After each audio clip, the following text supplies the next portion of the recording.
అక్క రా నరసింహ, ఎప్పుడు వచ్చి నువ్వు కూర్చో. ఏ నరసింహ డల్లుగా ఉన్నవే?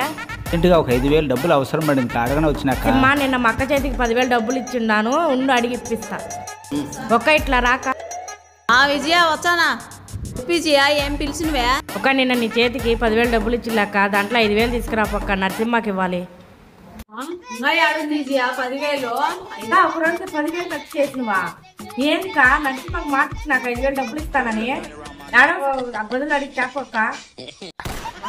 5,000 నాకు ఊర్లో ఇచ్చేది ఎవరు? ఈగినే నీ డబ్బులు నేను వాడుకుని. ఒక ఏమన్నా కానీ ఇక్క నేను నరసింహ మాట ఇచ్చిన 5,000 డబ్బులు మర్యాదకి తెచ్చిక్క. దేని కోసం మర్యాద గిరియాదని నన్ను తిట్టవా? నా కాళ్ళు లేదు, ఏం చేసుకుంటూ చేసుకో. ఏంటక్క నా డబ్బులు తీసుకొని వాడుతుంది కాక మళ్ళీ నన్నే మాడతావా నువ్వు? నా డబ్బులు నాకు డబ్బులు అడగ నేను మీరేది కట్టుకుంటాను.